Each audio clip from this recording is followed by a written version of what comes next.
내가 얼마나 너희와 함께 있으며 얼마나 너희를 참으리요. 이런 제목으로 하나님 말씀을 전하도록 하겠습니다. 세 명의 제자들은 산 꼭대기에서 놀라운 경험을 했습니다. 그러나 그들은 주님의 명령을 따라 입을 다물 수밖에 없었습니다.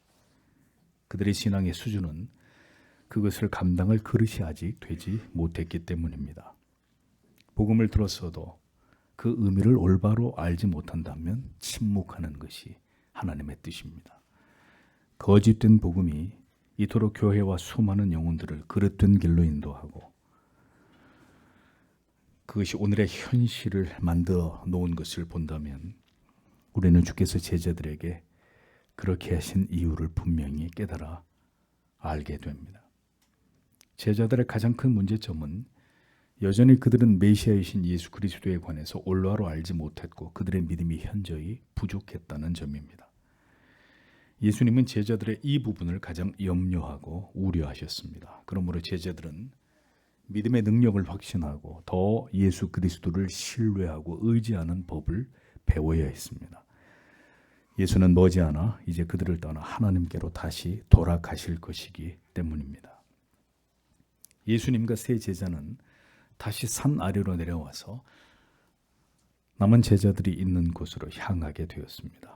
산 위에서는 경외와 영광으로 가득했으나 산 아래는 고통과 아픔과 괴로움으로 실패와 절망이 가득한 상황이 그들을 기다리고 있었습니다. 우리는 주일마다 주 앞에 나와 하나님을 예배하고 진리의 말씀을 들으며 은혜를 깨닫고 은혜를 받지만 다시 월요일부터 시작되는 우리의 삶의 현장은 언제나 치열하기만 합니다. 절망과 고뇌와 한숨이 우리를 기다리고 있습니다. 우리는 이렇게 은혜의 세계와 현실의 세계를 오가면서 살아갈 수밖에 없는 그리스도의 자녀들이다라는 사실을 깨닫게 됩니다. 14절 15절을 보겠습니다. 그리고 그들이 제자들에게 와서 그들 주변에 있는 많은 무리를 그리고 서기관들이 그들과 더불어 논쟁하고 있는 것을 보았다. 그리고 곧 모든 무리가 그를 보고서 심히 놀랐다. 그리고 그들이 달려가면서 그에게 인사하고 있었다. 이렇게 기록되어 있습니다. 예수께서 산 아래 남아있는 제자들에게 돌아오시자 그들이 많은 사람들에게 둘러싸여 있는 것을 보시게 되었습니다. 제자들은 서기관들과 논쟁을 벌이고 있었습니다. 어떤 주제로 논쟁을 하고 있었는지 구체적으로 알 수는 없지만 이어지는 내용을 통해 볼 때 제자들이 귀신 들린 자를 치유하지 못한 문제이든지 아니면 귀신을 내쫓는 이 행위의 정당성에 대한 시비의 문제였던 것으로 추측해 볼 수 있습니다. 9명의 제자들은 이렇게 많은 사람들에게 둘러싸인 채로 매우 난감한 상황 속에 있었습니다. 그런데 때마침 주님께서 그들 앞에 나타나시자 제자들뿐만 아니라 그 자리에 있었던 모든 사람들이 크게 놀라게 되었다고 성경은 기록합니다. 하나님의 아들 예수 그리스도 메시아께서 그곳에 이르렀을 때 사람들은 당연히 그 당시 누구나가 다 알고 있었던 최고의 화제의 인물이신 예수 그리스도를 보고 다들 화들짝 놀라고 흥분하고 있었음을 보여줍니다. 이제 주님이 이 장소에 오셨으니 곧 이어서 어떤 일이 일어나게 될 것이다 라는 기대를 가지고 제자들뿐만 아니라 그곳에 있었던 모든 사람들이 주님께로 달려온 장면이 성경에 기록되어 있는 것입니다. 이어지는 말씀을 보십시오. 16절에서 18절. 그래서 그가 그들에게 물으셨다. 너희가 그들과 더불어 무엇을 논쟁하고 있느냐? 그러자 무리 중에 하나가 그에게 대답하였다. 선생님이여, 제가 벙어리에 귀신 들려 있는 저의 아들을 당신께 데려왔습니다. 그리고 어디 있는지 만일 그가 그를 붙잡으면 그는 그를 거꾸로 때립니다. 그래서 그는 거품을 흘립니다. 그리고 그는 이들을 갑니다. 그리고 그는 파리해집니다. 그래서 제가 당신의 제자들에게 그것을 쫓아내라고 말하였습니다. 그러나 그들이 할 수 없었습니다. 이렇게 기록하고 있습니다. 주님께서는 제자들을 공경에 빠뜨려 그들을 몰아가던 서기관들에게 질문을 던지셨습니다. 너희가 무엇을 가지고 저희와 변론하느냐? 마치 너희가 무슨 문제로 나의 제자들을 괴롭히고 있느냐? 이런 의미로 서기관들에게 대한 도발적인 질문을 던지신 것입니다. 그러자 서기관들의 대답 대신 무리 중에 있던 한 사람이 대답을 하게 됩니다. 그는 바로 말을 하지 못하는 귀신 들린 아들을 두고 있었던 그의 아비였습니다. 그는 일어난 일에 대해서 소상히 예수님께 말씀을 드렸습니다. 예수께로 자기 아들을 데리고 왔는데 주님께서 계시지 않자 그는 제자들에게 자기 아들을 고쳐달라고 부탁한 사실을 말하면서 자신의 아들이 어떤 상태에 있는지에 대해서 주님께 고하게 됩니다.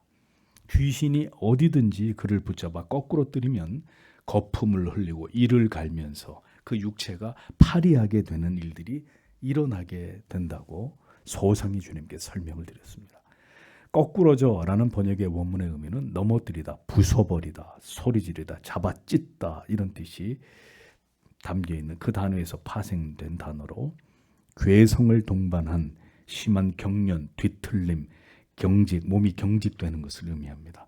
거품을 흘리며라는 거품을 흘리며라고 번역된 원문의 의미는 매우 보기 흉할 정도로 입안 가득 거품을 물고 있는 이런 모습을 가리킵니다. 이를 갈며라는 의미는 삐그덕 소리를 내면서 아주 거슬리도록 빠드득 빠드득 이를 갈고 있는 이런 모습을 가리킵니다. 파리하여 가는지라 번역의 의미는 시들게 하다, 위축되다, 말라버리다라는 의미로 심각한 발작 증세가 계속됨으로 인해서 이 아이의 육체가 매우 쇠약해진 상태, 몸이 굳어져 가고 있는 이런 상태에 있음을 보여주는 것입니다. 이런 설명으로 보아 아이의 증세는 간질병으로 보이는데 이런 증상이 나타나게 된 원인이 바로 귀신의 역사였다라고 말씀하고 있죠.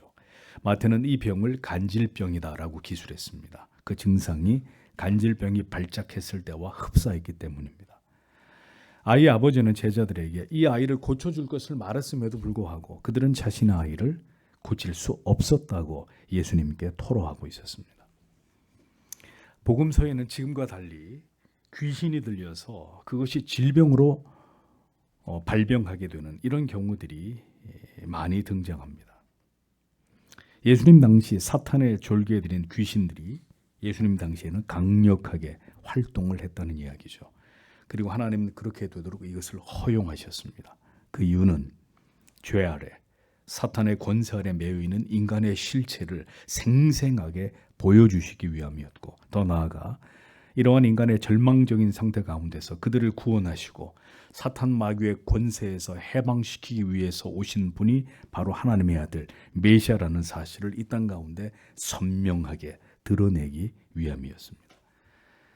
자, 이러한 복음의 의미를 알지 못하고 여전히 오늘날도 모든 질병에 대해서 귀신이 들렸다고 얘기하면서 축계를 하는 떠나 갈지어다를 맨날 외쳐대고 있는 이런 행태들은 참으로 코미디 같은 일이 아닐 수 없다는 겁니다. 모든 것을 이미 다 알고 계시는 주님이시지만 주께서 이 귀신 들린 아이의 아비의 말을 다 들으셨습니다. 힘들고 고통스러운 처지에 관해서 유심히 주님의 귀를 기울여 들어주시는 것에서부터 치유가 시작되는 것이고 주께서 이 문제에 개입하고 있다는 사실을 이렇게 귀담아 그 아비의 말을 들어주시는 것을 통해서 나타내 보여주심으로 그를 안심시키시는 그리스도의 긍휼의 여기심이 이렇게 드러나고 있었습니다. 한번 생각해 보십시오. 여러분에게 자녀가 있고 그 자녀가 심각한 질병에 시달리고 있습니다. 그 질병의 고통이 몰려와 괴로워하는 모습을 늘 곁에서 지켜봐야 되는 상황이라면 부모로서 그 마음이 어떠하겠습니까? 차라리 내가 그 고통을 당하는 것이 낫지 자식이 그 지경이 된 모습을 바라보는 아비의 심정은 그야말로 갈갈이 찢기워지는 그런 마음이었을 것입니다. 예수의 소문을 듣고 그는 절박한 심정으로 주님을 찾아왔으나 주께서는 계시지 않았고 그들의 제자들에게라도 간청을 해보았지만 제자들 중에는 누구도 이 아이를 고쳐주는 이가 없었으니 그 아비에게는 절망감과 실망의 마음이 얼마나 컸을지를 우리는 어렵지 않게 생각해 볼 수가 있을 것입니다. 제자들은 그러나 이미 귀신을 쫓아낼 수 있는 능력을 받았고 그런 경험을 가지고 있었던 자들이었습니다. 마가복음 6장 13절에 그들이 파송을 받았을 때 그 제자들의 활동에 대해서 기록하기를 성경은 많은 귀신을 쫓아내며 많은 병인에게 기름을 발라 고치더라. 누가 그러겠다는 거죠? 예수님의 제자들이 그렇게 했었다는 것을 분명히 증언하고 있습니다. 제자들은 분명히 귀신을 내어줬고 병을 고칠 능력을 받은 자들이었습니다. 그런데 왜 이번에는 아무런 능력을 행하지 못했던 것일까요? 제자들은 아마도 적지 않게 당황했을 것입니다. 이제 그 이유를 주님께서 제자들에게 다음과 같이 말씀하셨습니다. 19절에 그러자 그가 그들에게 말씀하신다. 오 믿음 없는 세대여, 언제까지 내가 너희와 함께 있겠느냐? 언제까지 내가 너희를 참겠느냐? 너희는 그를 내게로 데려오라. 이렇게 말씀하셨습니다. 예수님은 제자들을 향해서 믿음이 없는 세대여라고 말씀하셨습니다. 여기서 믿음이 없다라는 말의 의미는 단순히 믿음이 약한 상태를 의미하는 것이 아닙니다. 믿음이 완전히 바닥이 나버린 고갈된 상태를 가리키는 것입니다. 예수님과 같이 먹고 같이 자고 늘 예수님의 곁에 있었던 제자들인데 믿음이 다 바닥이 났다. 이해가 되십니까? 제자들은 분명히 귀신을 쫓고 병을 고친 이력이 있었다고 했습니다. 그러나 그들은 그 같은 능력을 행했던 예수 그리스도에 대한 믿음이 지금 다 고갈되어 있었다는 거죠. 예수의 곁에 있었지만 그들은 예수 그리스도에 대한 확신이 아직도 없는 자들이었다는 것입니다. 예수께서 그들 곁에 계시지 않았고 많은 사람들이 이 귀신 들린 아이를 제자들이 고칠 수 있는지 없는지를 지켜보고 있었습니다. 서기관들까지 몰려와가지고 그들에게 시비를 논쟁을 걸고 있었던 이런 상황이었습니다. 예수께서 계시지 않는 상황에서 이 같은 일에 직면하자 제자들은 위축되고 주눅이 들었습니다. 그럼에도 불구하고 예수의 제자들이라면 그리스도를 신뢰함으로 하나님을 의지해서 귀신을 쫓고 병을 고쳐야 했지만 예수님이 계시지 않는 상황에서 맞닥뜨린 이 상황에서 그들의 믿음은 심히 흔들리고 있었고 불안한 상태에 있었습니다. 그뿐만 아니라 믿음이 완전히 소멸되어 버리는 이런 지경에까지 이르게 되었다는 겁니다. 믿음을 끌어내야 하는 극한 상황에 이를 때 믿음이 없다면 성도 여러분, 우리도 이 초라한 제자들의 모습처럼 이런 일들을 피할 수 없다는 사실을 기억하십시오. 믿음으로 돌파해 나아가야 되는 그 순간에 우리에게 믿음이 있는 줄 알았는데 그렇게 교회를 오래 다녔고 수없는 말씀을 들었으니 내가 믿음이 있다고 생각했는데 그 믿음을 압도하는 어떤 크고 두려운 문제 앞에서 우리는 결국 우리의 부인할 수 없는 믿음의 현 주소를, 그 초라한 현 주소를 보게 될 수도 있다는 것입니다. 예수님만 함께 계시지 않으면 언제나 두려워하고 무능력하고 우왕좌왕했던 제자들처럼 말이죠. 그들의 문제는 믿음이 없었다는 것입니다. 이 상황을 해결할 만큼의 담대한 믿음이 그들에게 남아있지 않았다는 사실입니다. 자, 보십시오. 믿음의 분량은 이처럼 가변적이라는 것을 우리는 알아야 합니다. 한번 가득 채워놓으면 절대로 줄어들지 않는 것이 아니라 우리의 믿음의 분량은 우리의 영혼의 상태에 따라서 수시로 변화될 수 있는 것입니다. 한때 담대하고 강했던 믿음이라 하더라도 우리는 그 믿음에서 현저히 뒤로 물러날 수 있다는 사실을 알아야 합니다. 한때는 출중했어도 그 믿음이 어느 순간인가 다 소진될 수 있다는 사실을 우리는 기억해야 합니다. 그렇게 될 수밖에 없는 결정적인 이유를 오늘 성경의 본문 가장 마지막에서 주님께서 말씀하고 계십니다. 뒤에서 설명을 드리겠습니다. 주님의 말씀을 계속해서 보면 주께서는 내가 얼마나 너희와 함께 있으며 얼마나 너희를 참으려라고 말씀하셨습니다. 제자들을 향한 주님의 깊은 탄식과 안타까움이 느껴지십니까? 도대체 내가 언제까지 기다려야 너희들이 깨달아 알겠느냐? 언제까지 내가 너희의 이 믿음 없음에 대해서 용납해 주어야 되는 것이냐? 이런 의미가 담겨 있습니다. 제자들을 두고 이제 떠나야 할 시점이 시시각각으로 다가오고 있는 주님은 여전히 믿음이 부족한 제자들에 대해서 크게 안타까워하고 계셨습니다. 탄식하고 계셨습니다. 아무리 가르쳐도 더디 깨닫는 제자들의 이 영적인 아둔함에 대해서 주님은 지친 마음을 표현하셨습니다. 주님께서도 제자들을 향해 깊이 탄식하셨고 실망하셨고 안타까워하셨습니다. 이것이 인간의 한계이고 전적 타락과 무능의 적나라한 모습이라는 사실을 우리는 알 수 있습니다. 그럼에도 불구하고 주님은 제자들을 절대로 포기하시거나 그들을 가르치시는 것을 멈추지 않으셨습니다. 계속해서 지도하시고 또 지도하시고 그렇게 그들을 이끌고 가셨습니다. 지금의 모습은 이러할지라도 결국은 그들이 후에 어떤 모습으로 사도의 사명을 출중하게 감당하게 될지를 다 알고 계셨기 때문입니다.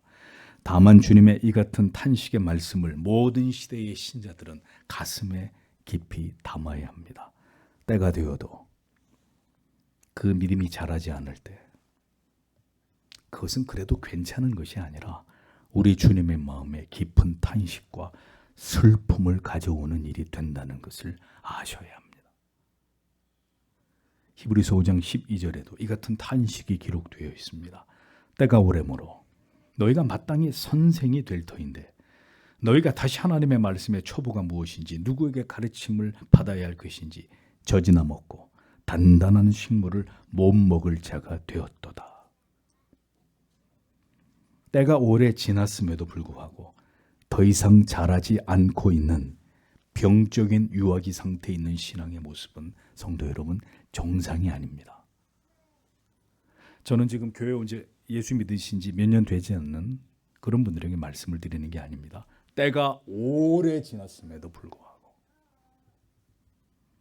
아직 병적인 유아기 상태에서 벗어나지 못한 상태를 지속하고 있는 그러한 믿음은 절대로 하나님이 기뻐하시는 신앙의 모습이 아니라는 사실을 아셔야 한다는 것입니다.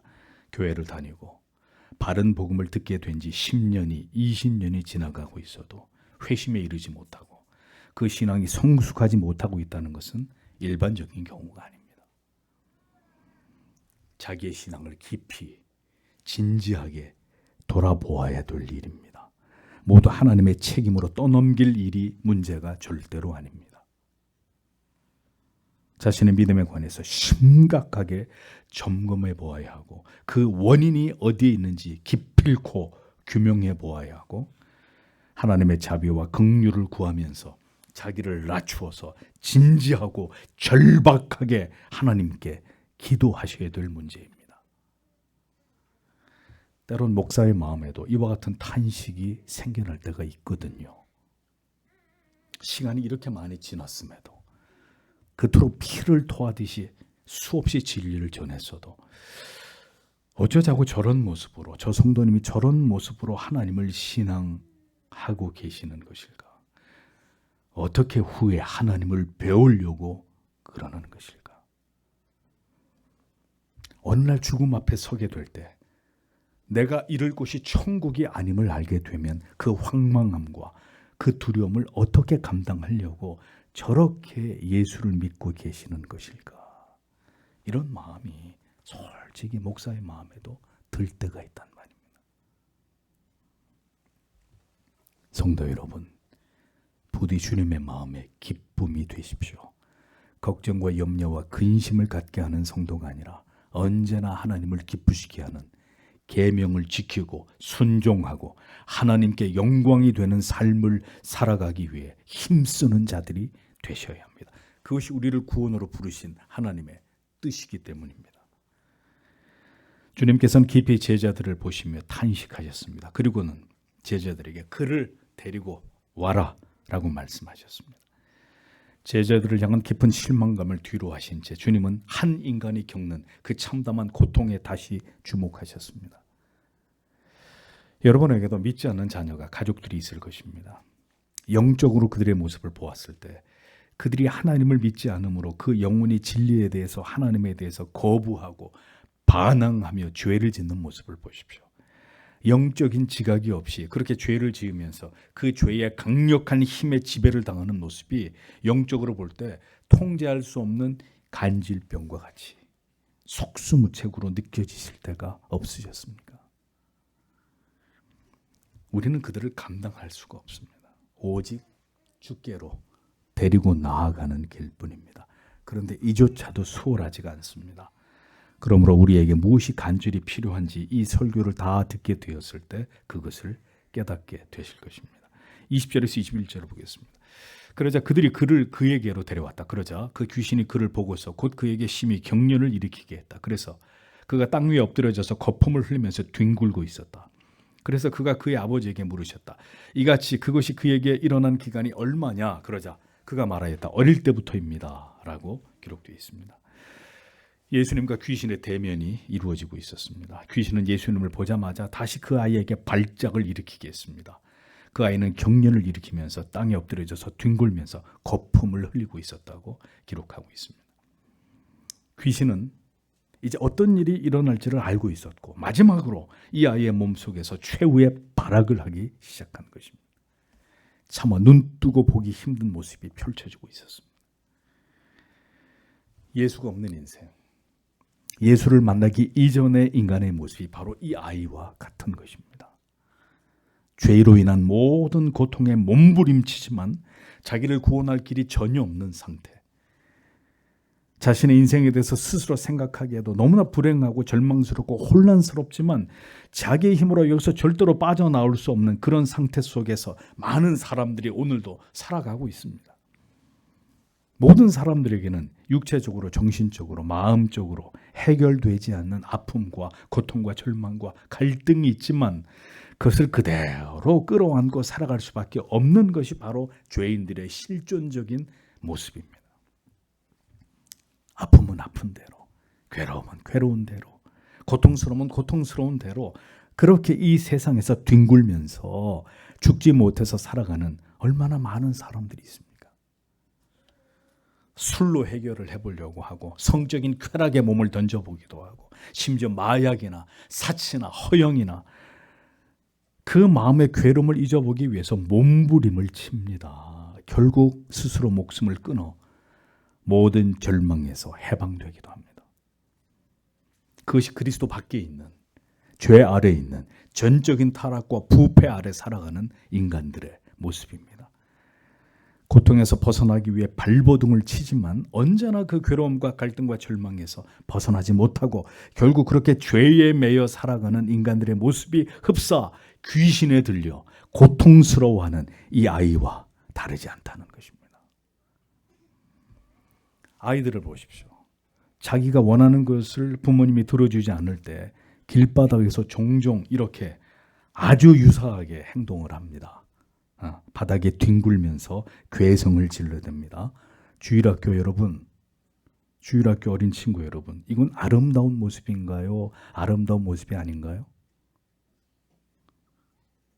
사탄 마귀, 귀신 들린 사람의 모습과 흡사하는 것입니다.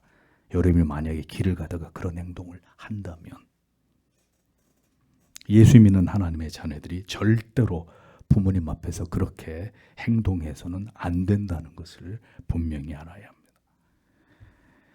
예수님은 전혀 당황하지 않으시고 아이의 발작의 모습을 지켜보시면서 그 아이의 아비에게 물어보십니다. 언제부터 이렇게 되었느냐? 몰라서 물어보신 것일까요? 아닙니다. 그럼 왜 물어보셨을까요? 신이 인간을 들여다보며 지극히 긍휼히 여기는 마음으로 그 고통에 공감해주고 계셨다는 것입니다. 언제부터 이렇게 되었느냐? 의사가 환자에게 병세에 대해서 이 증상이 얼마나 오래 되셨습니까? 이렇게 자상하게 묻듯이 다 그런 건 아니지만 주님은 아이의 아버지에게 언제부터 이렇게 되었느냐고 인자하게 물으셨습니다. 아픔을 공감해 주시는 주님의 모습을 보십시오. 죄인들의 그 비참함에 대해서 공감하시고 그 아픔을 긍휼히 여기지 않으셨다면 주님께서 이 땅에 인간의 모습으로 오실 아무런 이유가 없었을 것입니다. 주님은 오늘도 죄인들을, 우리들을 깊이 들여다보시면서 불쌍히 여기시는 분이십니다. 많이 아파하고 괴로워하고 힘들어해도 그것으로부터 벗어날 능력이 없는 죄인들에게 다가오셔서 손을 내밀어 주시며 네 인생이 언제부터 이렇게 힘들고 괴롭고 고통스러웠냐고 인자하게 물어오시는 분이십니다. 그리고 그분은 오늘도 우리에게 말씀하십니다. 수고하고 무거운 짐진 자들아, 너희는 다 내게로 오라. 내가 너희를 편히 쉬게 하리라. 그 아비가 오늘까지 겪었을 그 마음의 고통과 슬픔과 수고에 대해서 주님은 그 모든 것을 헤아려 주고 계셨던 것입니다. 이 아비의 마음은 오늘까지 얼마나 괴롭고 고통스러웠을까요? 병을 가지고 있는 자녀들의 부모님의 마음을 성도 여러분, 우리는 깊이 헤아리며 그 아픔과 슬픔을 우리가 다 알 수 없지만 늘 주의 위로와 사랑과 평강이 함께하기를 기도하는 것을 쉬지 말아야 합니다. 아픔을 겪는 자식보다 더 미워지고 고통스러운 것이 부모님의 마음이기 때문입니다. 주님은 그렇게 그 아비의 마음을 쓰다듬고 계셨습니다. 그 아비는 대답합니다. 어릴 때부터 그렇게 됐습니다. 아이가 지각이 발달되었을 때부터 줄곧 지금까지 이 증상이 계속되었다는 것을 암시하는 것입니다. 그 아비의 마음은 그렇게 숯검댕이가 되었을 것입니다. 그러나 주님을 만난 오늘 그 아이도, 그 아이의 아버지도 그 모든 고통에서 해방되는 은혜를 받게 되었습니다. 이것이 복음입니다. 영원한 죄의 저주로부터 노임을 받게 되는 축복과 은총, 이것이 바로 죄인에게 임한 위대한 구원의 은혜입니다. 누구도 자기의 인생에서 이 같은 일이 일어날 것이라고 알지 못합니다. 그러나 그 일은 마침내 하나님의 자녀에게 일어나고야마는 위대한 하나님의 은총입니다. 22절에서 24절을 보겠습니다. 그리고 그가 또한 자주 그를 불 속으로 던졌습니다. 그리고 그가 그를 죽이려고 물 속으로 던졌습니다. 그러나 만일 당신이 무엇을 할 수 있다면 당신은 우리에게 대해 불쌍히 여겨주셔서 우리를 도와주십시오. 그러자 예수께서 그에게 말씀하셨다. 만일 당신이 할 수 있다면 이라니 모든 것들은 믿는 자에게 가능하다. 곧 그 아이의 아버지가 부르짖어 말하고 있었다. 제가 믿습니다. 당신은 믿음 없는 저를 도와주십시오. 이렇게 기록이 되어 있습니다. 아이의 아버지는 이 아이가 겪어온 일에 대해서 이어 말하기를 귀신이 저를 죽이려고 불과 물에 자주 던졌습니다. 귀신이 이 아이를 죽이려고 했다. 이것을 예수님께 고한 것입니다. 사탄 마귀의 목표는 성도 여러분, 인간을 파멸시키는 것입니다. 그 영혼을 지옥에 떨어지게 만드는 것이 사탄 마귀의 목표입니다. 모든 무신론적이고 비성경, 반기독교적인 사상과 철학과 지식을 세상에 유포해서 그것들을 믿게 만들어서 영혼들을 미혹하고 철저하게 그것을 신봉하게 함으로 교회를 다녀도 중요한 얘기입니다. 교회를 다녀도 결국 지옥에 떨어지게 만든단 말이에요. 그 영혼을 철저하게 파괴하고 파멸에 이르도록 그 영혼을 기만하고 왜곡시키고자 하는 것이 사탄의 전략입니다. 악은 우리 편인 듯하나 우리를 죽이려는 사악한 영적인 존재들일 뿐입니다. 모든 것을 파괴시키는 것이 그들의 목표입니다. 그런데 어리석은 인간들은 그렇게 선으로 위장된 악을 지지하고 악을 좋아하기까지 합니다. 자기의 영혼을 철저하게 파괴시키고 유린하고 있는지도 모르고 그 악이 제공해 주는 것들, 그 악이 주장하는 것이 정의로운 것 같고 그게 아주 평화인 것 같고 사랑인 것 같고 그들의 사악한 사상에 그들의 기만에 넘어간단 말입니다. 이것이 참된 지혜와 명철이 없는 어리석은 인간들의 모습입니다. 여러분, 세상에 왜 공산주의나 사회주의나 동성애나 LGBTQ 같은 반기독교적인 사상이 박멸되지 않을까요? 왜 사라지지 않을까요? 왜 무슬림을 비롯한 다른 이단 사이비 유사 종교들이 여전히 판을 치면서 존재합니까? 모두 사탄이 그 꼭대기에서 인간을 죽이기 위해서 그 모든 것을 지금도 움직이고 있기 때문입니다. 멸망의 지옥에 떨어지게 하기 위해서 그렇게 수많은 인간들을 미혹할 교묘한 사상과 지식과 철학으로 여전히 영혼들을 유린하고 있는 것입니다. 그것을 깨닫지 못하면 그는 절대로 천국에 갈 수 없습니다. 귀신 마귀 사탄은 인간을 그 영혼을 죽이고자 하는 멸망에 이르게 하고자 하는 목적을 주님이 재림하시는 날까지 이 땅에서 성실하게 행할 것입니다. 그렇게 성난 사자처럼 오늘도 삼킬 자를 할 수만 있으면 믿는 자들까지 미혹에 빠뜨리게 하기 위한 그 일을 지금도 행하고 있는 존재다라는 사실을 잊지 마십시오. 이 아버지는 이렇게 자기 자식이 당한 고통을 예수님께 말씀드리면서 이어서 무엇을 하실 수 있거든 우리를 불쌍히 여기서 도와주십시오 라고 주님께 고하게 됩니다. 자, 그러자 예수님은 이 아벨을 꾸짖으시면서 할 수 있거든이 무슨 말이냐, 믿는 자에게는 능치 못할 일이 없느니라 이렇게 말씀하십니다. 나사로가 죽은 이후에 믿음이 심히 흔들리고 있었던 마르다에게 주님이 뭐라고 말씀하셨습니까? 나는 부활이요 생명이니 나를 믿는 자는 죽어도 살겠고 무릇 살아서 나를 믿는 자는 영원히 죽지 아니하리니 이것을 네가 믿느냐 라고 말씀하셨습니다. 주님은 구원을, 영원한 생명을 말씀하셨습니다. 기독교는, 성도 여러분 잘 들으십시오. 기독교는 병 나음을, 형통을, 이 땅에서의 건강과 번영과 성공을 약속하는 종교가 아닙니다. 죄인들에게 구원과 영생을 주고자 하는 종교입니다. 영원한 내세를 선물하는 진리가 바로 복음입니다. 이 복음을 오해해서는 안 됩니다. 복음을 자꾸 이 현실에서 받을 복과 어떤 치유와 무병장수와 결합시키지 마십시오. 그것은 복음이 궁극적으로 우리에게 말씀하고자 하는 가치가 절대로 아닙니다.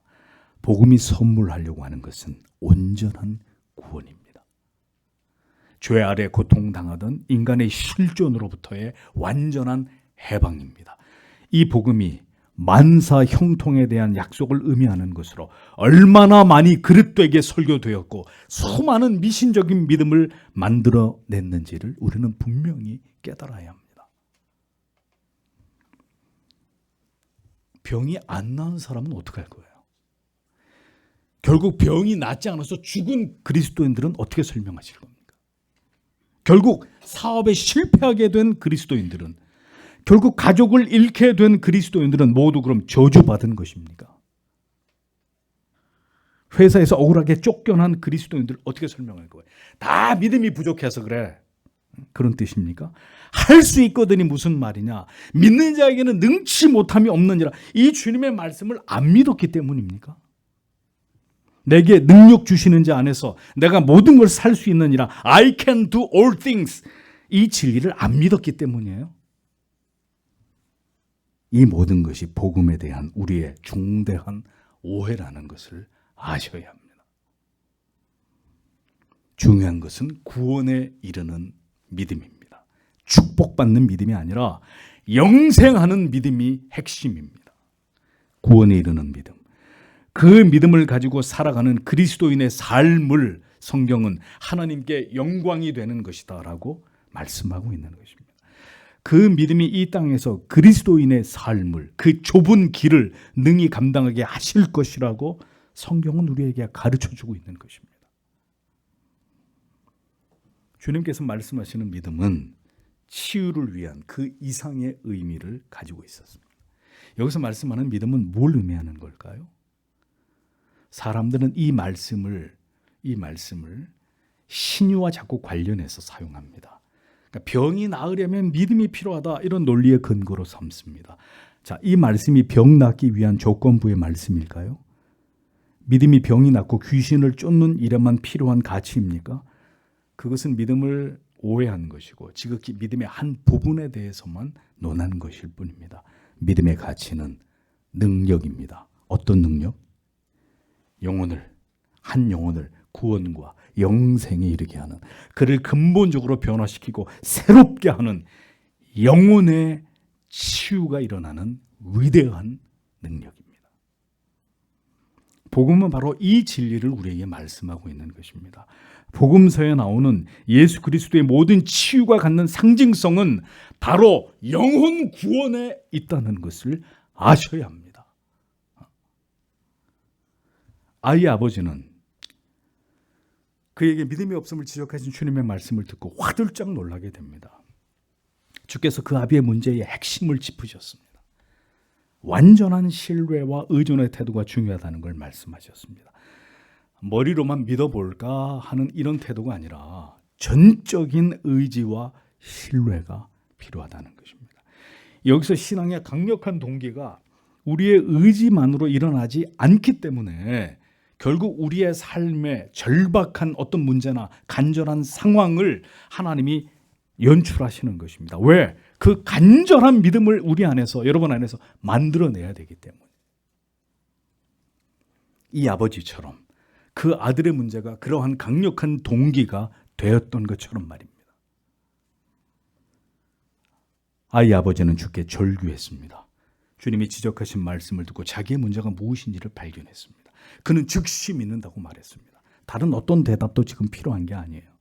그리고 그는 울부짖듯이 자신의 믿음 없음을 도와달라고 예수께 간청했습니다. 그 아비는 믿음 있는 척하지 않았습니다. 자신의 아들 때문에 절박하고 간절하기는 했지만 주께서 정말 자기 아들을 고쳐주실 것에 대해서 확신하지 못하고 있었음을 고백했고, 이어 그는 자신의 믿음 없음을 도와달라고 예수님께 간청한 것을 볼 수 있습니다. 성도 여러분, 우리는 모두 주를 믿기 위해서 교회에 나왔습니다. 그러나 주께서 과연 현실적으로 나에게 믿음을 주실 수 있는지, 과연 지금 나의 이 문제 속에, 이 갈등 속에 주님이 임하셔서 이러한 문제까지 해결해 주실 수 있는지에 관해서는 확신하지 못하고 있단 말이에요. 교회는 나와서 예수님이 어떤 분인지는 귀가 따갑도록 듣지만 그 예수가 능력으로 오늘의 내 삶 가운데 함께 하셔서 나를 고치고 새롭게 하고 모든 문제를 그리스도 예수 안에서 그분의 능력 가운데 그것을 해결하신다는 것을 믿지는 않는단 말이에요. 그냥 앉아 있는 거지. 네. 이것이 바로 우리의 신앙이 관념적이고 추상적이라는 증거입니다. 자, 그러면 염려하지 않고 절망하지 않고 두려워하지 않기 위해서, 우리가 확신 가운데 거하기 위해서 우리에게 필요한 게 뭐냐? 역시 설교의 제일 끝에서 여러분들에게 말씀드리겠습니다. 이 아버지는 아들의 문제로 인해서 주님을 향해 절박한 마음을 갖기는 했지만 주님께서 정말 그렇게 하실 수 있는지에 대해서는 확신하지 못하고 있었습니다. 절박함과 절실함에서 멈추면 안 됩니다. 그것이 믿음으로 이어져야 합니다. 반드시 주님이 우리의 구주가 되심을, 주께서 나를 구원하실 분이심을 믿어야 합니다. 사람들은 죽음에 대해서 막연한 두려움이 있습니다. 내게 어떤 일이 일어나면 어떻게 하나 염려합니다. 보험에 들기도 하죠. 믿음이 거기까지만 이르면 믿음이 될 수 없습니다. 예수님께 진정으로 나의 모든 것을 맡겨야 합니다. 그렇게 온전히 그리스도를 신뢰할 수 있는 은혜를 구하셔야 합니다. 그래서 하나님께서는 우리 인생 속에서 크고 작은 고난을 통해서 결국 우리의 믿음을 우리 스스로 점검하게 만드시는 거예요.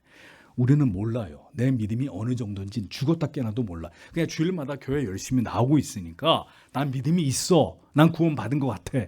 이렇게 생각할 뿐이지 우리 믿음을 객관화할 수 있는 그런 계기가 없단 말입니다. 그러니 하나님이 우리의 삶 가운데 어떤 일들을 만드시는 거예요. 여러분이 중한 병에 걸리셨다면 의사에게 어떻게 말씀하시겠습니까? 어떤 태도와 마음으로 병을 낫게 해달라고, 살려달라고 말하실까요? 의사 양반 고치려면 고치고 말려면 때려치고 아쉬운 거 없어, 이렇게 얘기할 사람이 있을까요? 죽고자 마음먹은 사람이 아니라면. 하나님을 향해 절박하고 간절해야 되지만 우리의 신앙의 모습과 태도는 이와 거리가 멀 때가 대부분입니다. 그냥 교회 나오는 거예요. 그러니 믿음을 갖게 하기 위해서 주님은 우리에게 말씀하시고 또 깨닫게 하시지만 결국은 주님을 간절히 찾을 수밖에 없는 상황으로 여러분을 이끌어 가실 수밖에 없는 겁니다. 왜? 그런 절박하고 간절한 동기가 죄인들의 마음속에서 어느 날 저절로 일어나지 않기 때문입니다. 고난을 통해서 우리의 믿음을 강화시키시고 더 분명한 확신을 갖도록 만들어 가시는 것입니다. 예수님 앞에 데리고 왔으면서도 이 아이의 아버지는 예수님의 능력을 믿지 못하고 있었습니다. 교회에 나오고 있으면서도 여전히 주님을 믿지 못하고 있습니다. 이런 엄청난 일이 실제로 일어나는, 교회는 나와요. 교회는 나오는데 예수님을 믿지 않아요. 믿지 않는다고요. 여러분의 불안과 걱정과 두려움은 여러분에게서 믿음이 빠져나간 분량만큼 여러분 안에 존재하는 것입니다. 나를 반드시 변화시키실 것이고 믿지 않은 나의 가족들, 그 영혼을 주께서 반드시 만나 주실 것이라는 것을 믿어야 합니다. 나의 삶을 주께서 붙드시고 어떤 어려움 속에서도 나의 믿음이 무너지지 않도록 붙드신다는 사실을 굳게 믿어야 합니다. 그러나 이러한 믿음을 가지고 그것을 지속시키는 것은 분명 하나님께서 우리에게 원하시는 더 어떤 것을 여러분이 행하셔야 됩니다. 그게 무엇인지 마지막에 말씀드리려고 합니다. 25절에서 27절을 보겠습니다. 예수께서 무리가 함께 달려 모이고 있는 것을 보시고 나서 그 더러운 귀신을 꾸짖으셨다. 말씀하시기를 벙어리와 귀머거린 귀신아, 내가 너에게 명한다. 너는 그로부터 나오라. 그리고 너는 더 이상 그에게로 들어가지 말라. 그러자 그가 소리를 지르고 크게 경련을 일으킨 후에 나갔다. 그리고 그가 죽은 것 같이 되었다. 그래서 많은 사람들은 그가 죽었다고 말한다. 그러나 예수께서 그의 손을 잡아 그를 일으켰다. 그러자 그가 일어섰다라고 기록되어 있습니다. 사람들은 이제 예수께서 어떤 일을 행하실지에 대해 기대를 가지고 더 많이 예수께로 몰려왔습니다. 그들은 단순한 구경꾼들이었습니다. 언제나 눈으로 보여지는 것만으로 판단하는 자들이지 예수를 구주로 믿을 생각은 추호도 없는 구경꾼들이었습니다. 주께서는 이제 그 아이에게 들어와 있는 귀신을 향해 꾸짖으셨습니다. 벙어리 먹고 귀 먹은 귀신아 하고 귀신의 정체를 정확하게 폭로하시면서 이어 귀신에게 명령하시기를 그 아이에게서 나오고 다시는 들어가지 말라고 명령하셨습니다. 그러자 정체가 탄로난 귀신은 하나님의 아들의 명령을 듣고 즉시 반응했습니다. 소리를 지르면서 아이로 하여금 심한 경련을 일으키게 하고 난 이후에 그 아이에게서 축출되었습니다. 자, 그러자 아이가 죽은 듯이 가만히 있었다고 성경이 기록합니다. 우르르 몰려온 구경꾼들의 반응을 보겠습니다. 뭐라고 얘기했다고요? 죽었다. 이 애가 죽었어 지금. 성급하게 섣불리 단정지어서 말하고 있었습니다. 아이가 죽었다고 말했습니다. 믿음이 없는 사람들, 신앙의 구경꾼들, 그들은 언제나 의심하고 또 의심합니다. 조금만 의심스러우면 의심과 불신으로 결론을 맺습니다. 신앙과 거리가 먼 구경꾼들이 여전히 교회 안에도 존재합니다. 그리고 여러분의 주변의 사람들이 여러분 주위에 예수를 믿는 구경꾼들일 수 있습니다. 어디 보자. 어디 교회 다니는 거 어떻게 그 삶에 무슨 변화가 있고 사업이 잘 되고 공부를 잘 하고 병이 나았고 직장생활 잘 하고 있는지 어디 보자.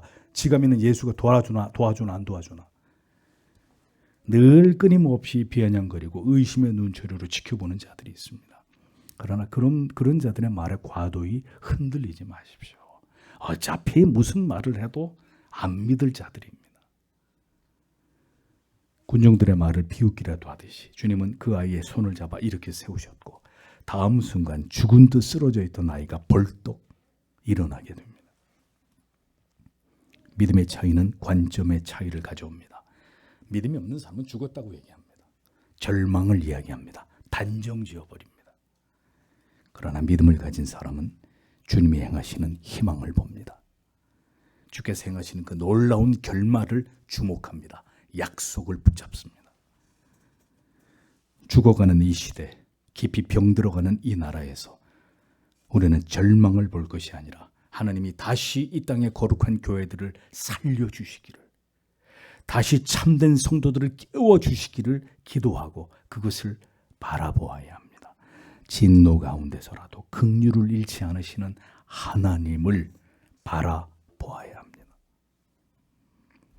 모든 사건은 종료되었습니다. 이제 결론이 필요합니다. 왜 이러한 일들이 일어나는 것인지에 대한 주님의 최종적인 교훈만이 남았습니다. 우리의 믿음이 점점 소멸되고 약화되지 않기 위해서 우리에게 무엇이 필요한 것이냐, 우리는 이제 그것을 깨달아야 될 것입니다. 28절 29절을 보겠습니다. 그리고 그가 집 안으로 들어가신 후에 그의 제자들이 개인적으로 그에게 묻고 있었다. 왜 우리는 그것을 쫓아낼 수 없었습니까? 그러자 그가 그들에게 말씀하셨다.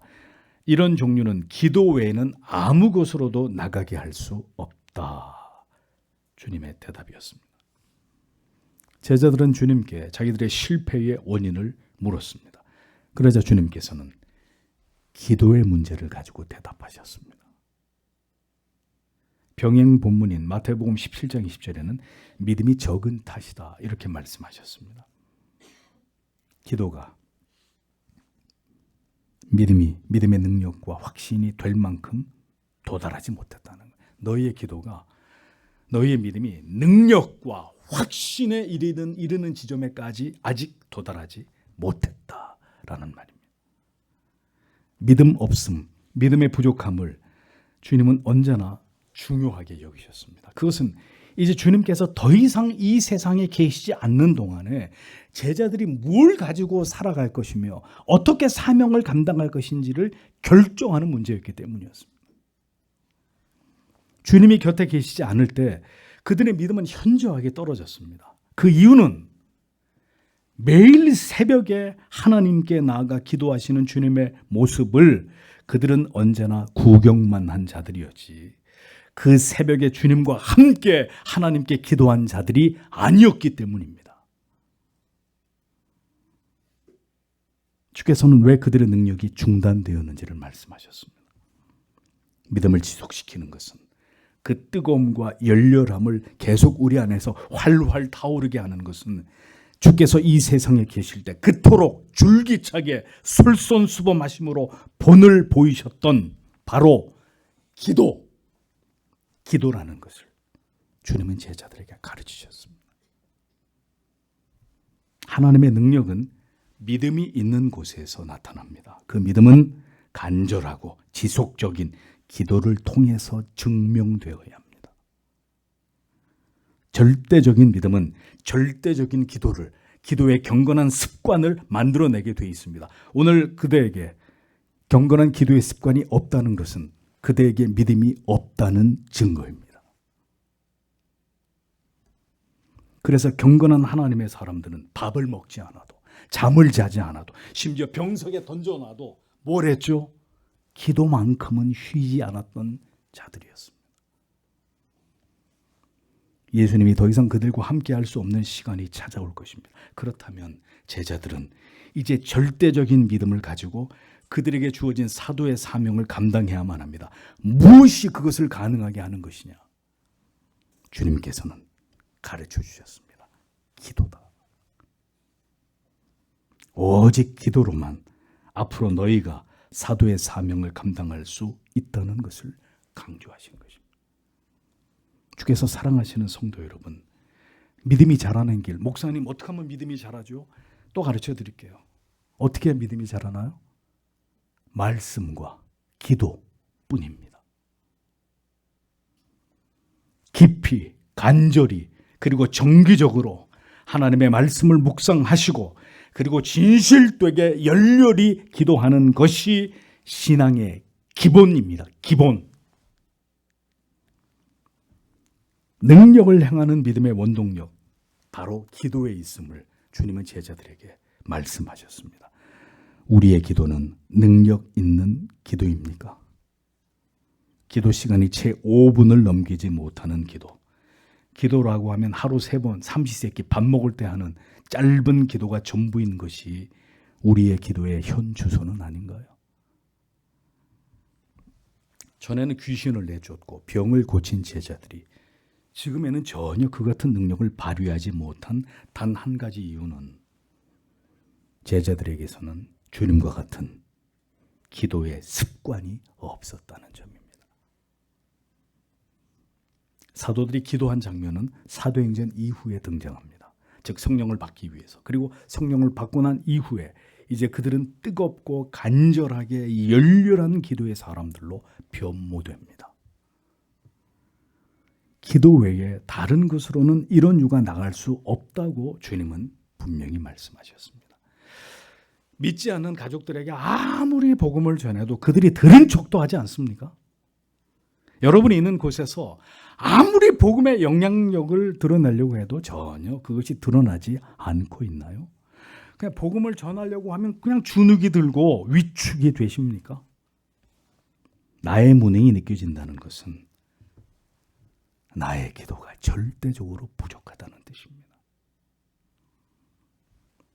영적인 치열한 전쟁이 벌어지고 있는데 칼과 방패 없이 나가서 싸우면 그 싸움에서 이길 수 있나요? 없나요?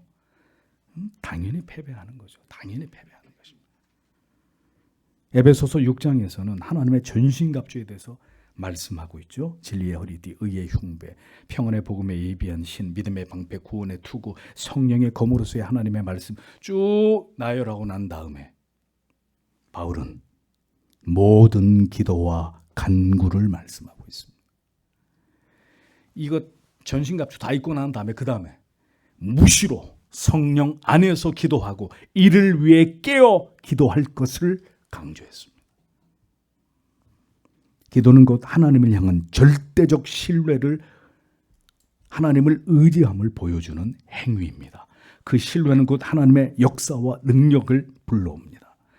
그러므로 하나님께서 역사하고자 하실 때는 반드시 기도를 사용하신다는 것을 바로 그 아들을 통해서 우리에게 가르쳐 주신 것이고 예수 그리스도께서는 그것을 몸소 보이셨고 오늘 제자들에게도 그것을 가르치신 것입니다.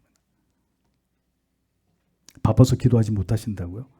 피곤해서 기도 못하신다고? 그럼 그렇게 살아야죠. 아무 능력 없이. 기도에 아무 능력, 아무 권능을 경험하지 못한 채로 무기력하게 계속 그렇게 사셔야죠. 그러면 그리스도를 향한 하나님을 향한 절대적 의지와 신뢰, 제자들에게 필요한 것은 바로 그것이었습니다. 그러나 그것은 오직 기도를 통해서 주어지는 것이었음을 진리는 우리에게 깨닫게 하고 있습니다. 믿음이 여전히 부족하거나 우리의 삶에 아무런 변화가 없으며 아무런 능력이 나타나지 않는 이유는 바로 우리의 기도와 깊은 연관이 있다는 것을 아셔야 합니다. 믿음이 있습니까? 당신에게 복음의 능력이 나타나고 있나요? 하나님이 당신을 사용하고 있다는 증거가 있습니까? 그거에 대해서 마땅히 대답할 바가 없다면 여러분의 기도를 돌아보십시오. 그것이 모든 것을 증명할 것입니다. 제자들은 예수께서 더 이상 이 세상에 존재하시지 않는 때가 이르러도 오직 그리스도를 신뢰하면서 간절히 기도하는 법을 배워야 했습니다. 그렇게 해야 되는 것은 제자들 뿐인가요? 바로 오늘 이 마지막 시대를 맞이한 우리들에게도 깊이 해당되는 말씀입니다. 기도는 하나님과의 관계의 지표입니다. 우리의 영적 상태를 보여주는 바로미터입니다. 매일 기도하고 있고 그 기도가 언제나 열렬하고 깊이 있다면 당신과 하나님과의 관계는 아무 문제 없다는 증거입니다. 그러나 반대로 기도가 죽어가고 있고 힘을 잃어가고 있다는 것은 하나님과의 관계 속에 중대한 문제가 발생했다는 것을 의미하는 것입니다. 여러분, 예수님의 기도가 문제가 있었던 적이 있었습니까? 주님은 언제나 아버지의 뜻 가운데 행하고 순종하셨습니다. 그러하기에 주님의 기도는 한 번도 다친 적이 없었습니다. 우리는 주님과 같을 수 없습니다. 그러므로 우리는 우리의 기도가 힘을 잃을 때, 우리의 신앙과 삶이 다시 무너지고 뒤로 물러나려 할 때 주저하지 말고 하나님께로 나아가야 하고, 우리가 하나님께 불순종하고 있는 죄가 없는지를 살피고 그것을 깨달았다면 회개의 자리로 신속하게 나아가야 되는 것입니다. 하루아침에 이 같은 기도의 능력을 얻을 수 없습니다. 태양아 머무르라. 여러분 밖에 나가서 그렇게 해보세요. 좀 미친놈 아니야? 이렇게 얘기하지. 그런 기도의 권능이 하루아침에 우리에게 주어지는 것이냐? 무수한 실패와 좌절과 넘어짐이 있을 것입니다. 그러나 분명한 것은 하나님께서는 우리가 기도의 사람이 되기를 원하시고 그 기도의 통로를 통해서 하나님의 응답하심과 그 능력을 우리가 맛보게 되기를 하나님은 기뻐하신다는 사실입니다. 온전히 믿음으로 기도할 때 하나님은 함께 하십니다. 역사하십니다. 믿음을 주시고 거듭나게 하시고 더 큰 믿음으로 하나님의 나라와 그 뜻을 이루어 가도록 우리를 도우실 것입니다. 우리를 지키실 것입니다. 능력으로 세상 끝날까지 우리와 함께 하실 것입니다. 주님이 계시지 않을 때, 우리에게서 멀리 계신다고 여겨질 때, 시대가 점점 죄악으로 암울해져 갈 때, 그리스도인들은 우리는 무엇으로 우리 영혼을 지탱하고 성도의 삶을 살아내야 될지를 오늘 이 진리는 우리에게 분명하게 말씀하고 있습니다. 우리 모두 기도의 사람이 될 수 있도록 서교 장로교회는 주일 예배든 수요 기도회든 금요 기도회든 동일한 수가 모여서 하나님 앞에 기도할 수 있는 그런 교회가 되기를 소원합니다. 성령께서 우리에게 은혜를 부어주시기를, 그 기도의 능력을 경험하는 우리의 삶이 될 수 있기를, 그 기도의 힘으로 마지막 날들을 기꺼이 대비하는 깨어있는 모든 하나님의 자녀들이 되시기를 주님의 이름으로 축복합니다. 기도하겠습니다.